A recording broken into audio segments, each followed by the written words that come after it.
లోకోత్తరమైనటువంటి ఉపమానముల చేత అమ్మవారి యొక్క దర్శనాన్ని నువ్వు చెయ్యగలవు, ఆ స్థూల రూపాన్ని. అలా దర్శనం చేసినటువంటి ఉత్తర క్షణంలో నీ యొక్క పాపరాశి సమస్తము నశించిపోతుంది. నువ్వు ఆ జగజ్జనని యొక్క అనుగ్రహానికి లోనవుతావు. ఇందులో మీరు ఒక్కటి గమనించండి జాగ్రత్తగా. మీరు ఒక పూజ చేశారనుకోండి, కర్మ జడం, కర్మ ఏమీ ఇవ్వలేదండి. మీరు అందుకే సత్యనారాయణ వ్రతం చేయించిన తర్వాత ఒక కథ చెప్తారు. ఆ కథ ఎందుకు చెప్తారో తెలుసా అండి? మొట్టమొదటి అధ్యాయంలోనే మీరు వ్రతం చేశారో లేదో, మీకు ఫలితం వస్తుందో లేదో మీరు చెప్పేసుకోవచ్చు. ఎందుకో తెలుసా అండి? ఎంసెట్ పరీక్షకి వెళ్తారు పిల్లలు, లేకపోతే గేట్ పరీక్షకి వెళ్తారు.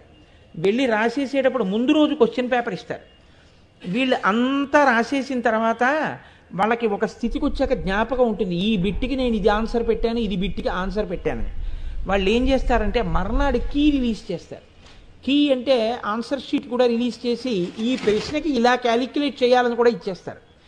ఇప్పుడు వాళ్ళు ఏం చేస్తారంటే పరీక్షకి వెళ్ళినప్పుడు ఎంత కుతూహలమో కీ చూసుకున్నప్పుడు అంత కుతూహలంగా ఉంటాడు. ఉండి నేను 100 మార్కులకు ఆన్సర్ చేశాను కదా, నాకు ఇన్ని మార్కులు వస్తాయని నిర్ణయానికి వచ్చేస్తాడు. ఇన్ని మార్కులు వస్తాయని నిర్ణయానికి ఎలా వచ్చేసాడు? తనే పేపర్ రాశాడు, తనే కీ చూసుకున్నాడు. తను ఏ ర్యాంకులో ఉంటాడో చెప్పలేడు. ఎందుకంటే తనకు 70 వస్తాయనుకున్నాడు అనుకోండి, 70 రాష్ట్రంలో ఎంతమందికి వస్తాయో అన్నదాన్ని బట్టి ఉంటుంది నీ ర్యాంకు. 70కి ముందు ఎంతమంది ఉంటారో తెలీదు, 70 మీద ఎంతమంది ఉంటారో తెలీదు, 70 కింద ఎంతమంది ఉంటారో తెలియదు. కింద ఎంతమంది ఉన్నా పర్లేదు, కానీ 70కి 70 పైకి ఎంతమంది ఉన్నారో నీకు తెలియదు. నీకు ఎన్ని వస్తాయో మాత్రం తెలుసు. అలాగే కర్మ తజ్జడం అంటారు రమణ భగవానులు. మీరు చేసే కర్మ జడం. కర్మ చేసేస్తే దానివల్ల మీకు ఏదో వచ్చేస్తుందని మీరు అనుకోకండి. ఒక పూజ చేసేస్తే ఫలితం వస్తుందా రాదా అంటే వచ్చేస్తుందని నమ్మకంగా చెప్పలేమన్నారు.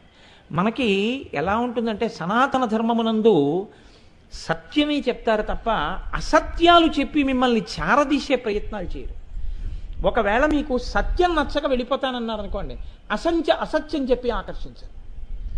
అది గమ్మత్తు ఉంటుంది.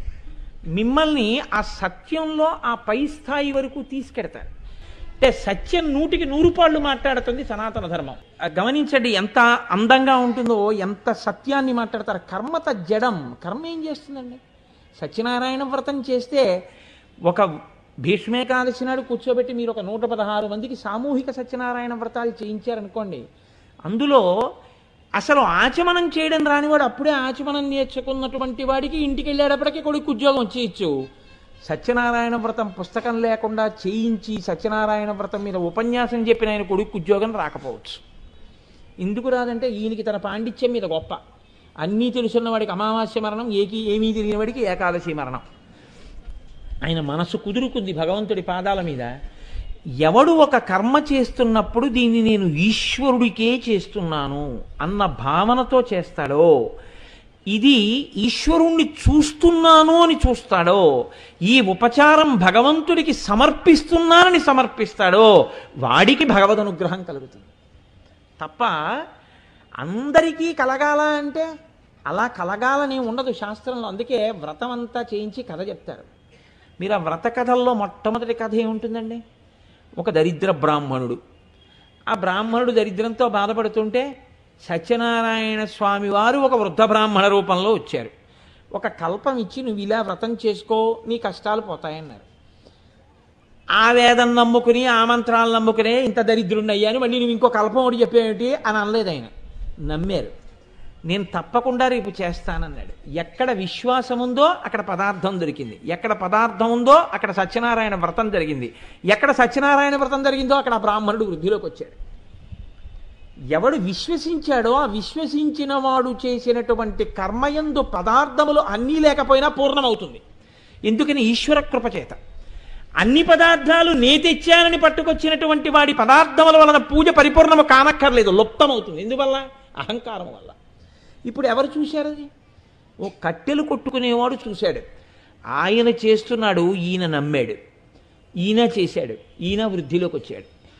ఈ ఇద్దరి మధ్యలో ఉండే ఇంకొక ఆయన చేశాడు. ఆయన ఒక నది ఒడ్డున చేస్తుంటే వేరొక ఆయన చూశాడు. ఇది ఎందుకు చేస్తున్నావు అని అడిగాడు. నేను ఇందుకు చేస్తున్నానని చెప్పాడు. ఈయన కొంచెం మిష పెట్టాడు, నాకు సంతానం కలిగితే వ్రతం చేస్తానన్నాడు. సంతానం అన్నాడు కానీ పుత్ర సంతానం అనలేదు. ఆయన సంతానమే ఇచ్చాడు, ఆడపిల్లనిచ్చాడు.